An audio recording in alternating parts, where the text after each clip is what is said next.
Antarctica बर्फ से भरा हुआ इतना बड़ा कॉन्टिनेंट है जिस पर 5 किलोमीटर की गहराई तक सिर्फ बर्फ ही बर्फ है। इतनी ज्यादा बर्फ, और वो भी 1.5 करोड़ किलोमीटर तक फैली हुई। यानी एंटार्क्टिका का साइज अमेरिका से भी काफी ज्यादा बड़ा है। भले ही जून जुलाई की गर्मियों का मौसम हो, लेकिन एंटार्क्टिका का टेम्परेचर पूरा साल -50 डिग्री सेंटीग्रेड से -90 डिग्री सेंटीग्रेड तक रहता है।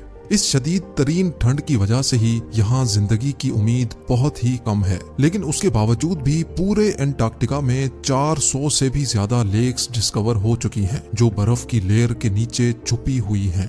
द डिस्कवरी कोर में एक बार फिर से खुशामदीद।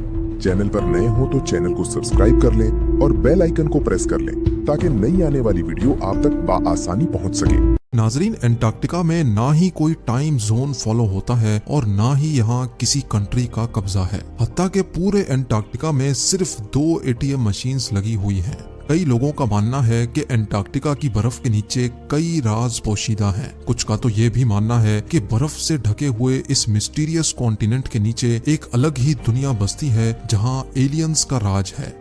लेकिन रिसर्चर्स और आर्कियोलॉजिस्ट इस मिस्टीरियस कॉन्टिनेंट के पोशीदा राजों को फाश करने के लिए दिन रात मेहनत कर रहे हैं। इन्होंने यहाँ चंद ऐसी चीजें भी तलाश की हैं जिनको देखकर साइंस भी हैरान रह जाती है। और आज आप देखेंगे एंटार्क्टिका की बर्फ के अंदर से मिलने वाली चंद हैरत अंगेज चीजें। तो आइए शुरू करते हैं।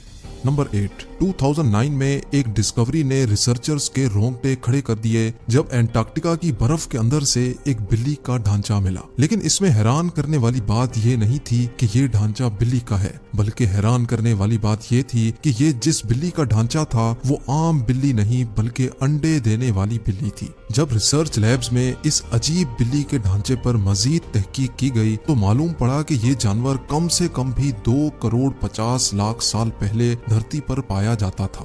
नंबर 7। 2014 में आर्कियोलॉजिस्ट को एंटार्क्टिका से इंतहाई हैरान कर देने वाली इंसानी खोपड़ियां मिली। पहली हैरानी की बात यह थी कि एंटार्क्टिका में ये मिलने वाली पहली इंसानी खोपड़ियां थी, और दूसरी हैरानी की बात इन खोपड़ियों की शेप थी। जी हाँ, नॉर्मल खोपड़ियों के मुकाबले में ये खोपड़ियां काफी अलग दिखती थीं क्योंकि इनके सर जरूरत से भी ज्यादा बाहर निकले हुए थे। साइंसदानों का मानना था कि खोपड़ियों की ऐसी शक्ल बचपन से ही अजीब आदतों की वजह से बनती है, और ये आदतें हजारों साल पहले एंशिएंट सिविलाइजेशन में अपनाई जाती थीं। इस तरह की खोपड़ियां आर्कियोलॉजिस्ट को इजिप्ट और पेरू से भी मिल चुकी हैं। तभी उनका शक है कि शायद हजारों साल पहले एंटार्क्टिका में भी लोग बसते थे और उनका कुछ न कुछ रिलेशन एंशिएंट इजिप्ट सिविलाइजेशन से जरूर होगा। नंबर 6। पिछले 50 सालों के दौरान एंटार्क्टिका से 10,000 से भी ज्यादा मीटियोराइट्स मिल चुके हैं। मीटियोराइट्स ठोस पत्थर के ऐसे टुकड़े होते हैं जिनका ताल्लुक हमारी धरती से नहीं होता, बल्कि वो किसी और धरती से टूट कर आए होते हैं। साइंसदानों का मानना है कि मिलने वाले मीटियोराइट्स में से कई 7 लाख साल से भी ज्यादा पुराने हैं। वैसे तो ये पता लगाना बहुत ही मुश्किल है कि इन मीटियोराइट्स का ताल्लुक किन सितारों या प्लेनेट से है, लेकिन 2002 में एंटार्क्टिका पर गिरने वाला एक छोटा मीटियोराइट 2015 में डिस्कवर किया गया था, और साइंस का मानना है कि ये कहीं और से नहीं बल्कि मार्स से टूटकर आया है, क्योंकि इस मीटियोराइट के अंदर ऐसे बैक्टीरिया थे जो मार्स पर पाए जाते हैं।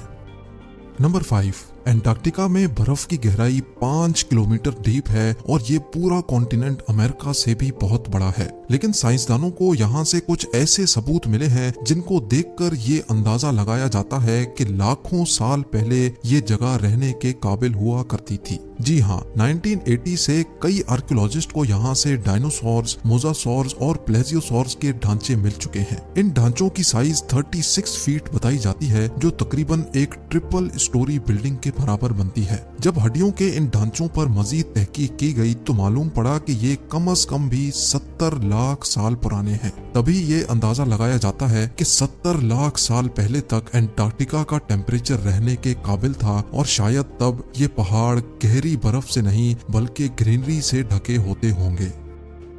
नंबर 4। वाटरफॉल्स तो हम सबने कई बार देखे हैं, लेकिन एंटार्क्टिका में टेलर ग्लेशियर के मकाम पर एक पॉइंट ऐसा भी है जहां वाटरफॉल नहीं बल्कि ब्लड फॉल होता है। 1911 में टेलर नामी एक साइंटिस्ट ने पहली बार इस ब्लड फॉल को डिस्कवर किया था। कई सदियों तक यही माना जाता था कि वाकई इस ग्लेशियर के अंदर से खून बहता है। लेकिन मॉडर्न साइंस ने जब इस पर मजीद रिसर्च की तब उनको जो मालूम पड़ा वो इससे भी ज्यादा हैरत अंगेज था। जी हाँ, मालूम पड़ा कि इस ग्लेशियर के नीचे एक बहुत बड़ा पानी का डैम है, लेकिन इसमें मौजूद पानी की खास बात यह है कि इसमें सी वाटर से भी 3 टाइम्स ज्यादा सॉल्ट है, जिसकी वजह से ये फ्रीज नहीं होता। साथ साथ इस पानी में पहाड़ों से निकलने वाला आयरन भी मौजूद है। किसी एक पॉइंट से जब ये पानी ग्लेशियर से बाहर निकलने की करता है तो हवा में मौजूद ऑक्सीजन पानी के आयरन से मिक्स होकर आयरन ऑक्साइड बन जाता है और उसका कलर रेड हो जाता है, और इसी वजह से हमें ये पानी रेड कलर का दिखता है। नंबर 3, ब्लड फॉल ग्लेशियर के नीचे मौजूद पानी में साइंसदानों को एक और हैरान करने वाली चीज भी मिली। पानी में टोटल 17 टाइप्स के बैक्टीरिया भी पाए गए, जिनको जिंदा रहने के लिए ऑक्सीजन और सनलाइट की भी जरूरत नहीं होती। एक्सपर्ट्स का मानना है कि ये बैक्टीरिया की ऐसी किस्म है जो ऐसे प्लैनेट्स पर पाई जाती है जहां पर ऑक्सीजन और सनलाइट का नामो निशान तक नहीं होता। लेकिन ये बैक्टीरिया हमारी धरती पर कैसे आए, ये राज अभी भी पोशीदा है। नंबर 2, हालांकि पूरा अंटार्कटिका बर्फ से भरा हुआ कॉन्टिनेंट है, ये देखकर सबको यही लगेगा कि यहाँ पानी की कमी होना मुमकिन नहीं है।